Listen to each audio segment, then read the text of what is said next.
The committee named a special committee on outstanding labor workers' demand and issues, comprises government officials and technocrats, and is to be headed by the Deputy Governor, Dr. Nkem Okeke, while the Secretary, Mr. Tony Ezenwaka, is the Permanent Secretary in the Office of the Head of Service. Other members include the Secretary to the State Government, Professor Solo Chukudebel, the State Head of Service, Barrister Harry Odo, the Commissioner for Justice, Barrister Anali Chude, the Commissioner for Finance, Mr. Ifatu Onojeme, the Chairman Post-Primary School Service Commission, Lady Joy Olase, the Chairman Anambra State Universal Basic Education Board, Asobeb Nze Emeka Olisa, the Accountant General in the Ministry of Finance, Mrs. Ngozi Okonkwo, and the Senior Special Assistant to the Governor on Finance, Mr. Tony Oli.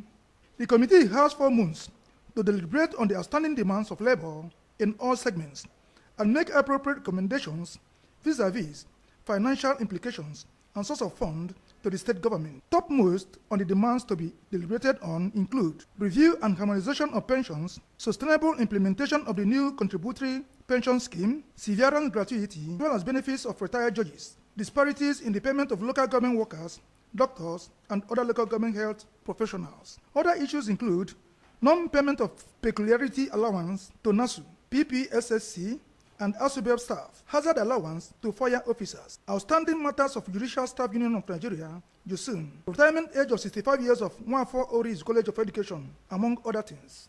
Inaugurating the committee, Governor Obiano pointed out that it was created to further improve on the welfare of workers in the state by submitting appropriate recommendations that will sustain their entitlement, which they have been enjoying since his administration.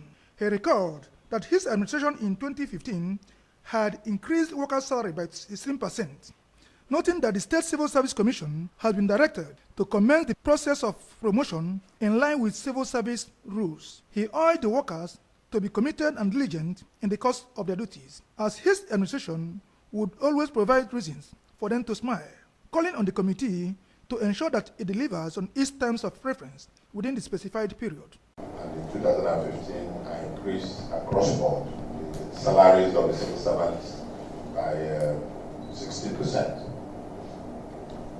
However, there's a deluge of all kinds of issues raised during the May Day, which I promised to set up a committee.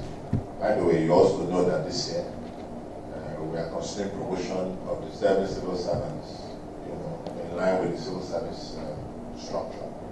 Responding, the chairman of the committee and State Deputy Governor, Dr. Okeke, observed that the inauguration of the committee is a sign of good governance and a major indicator that the Obiano administration means well for workers.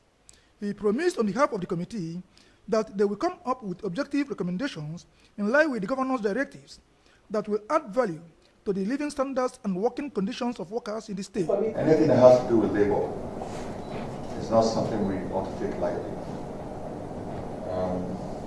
Of course, the way we've been handling labor issues, paying salaries even before they're due, paying pensions, providing everything that labor, that the civil servants need, it's something that's not too many governments can boast of. And doing it without much effort.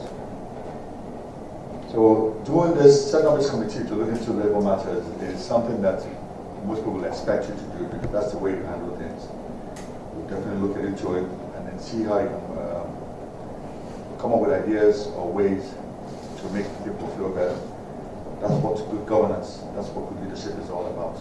Earlier in his address, the head of service, Barrister Odo, who is a member of the committee, revealed that the committee is in response to the demands made by the workers during this year's Workers' Day celebration in the state, describing Governor Obiano as a passionate and workers-friendly leader.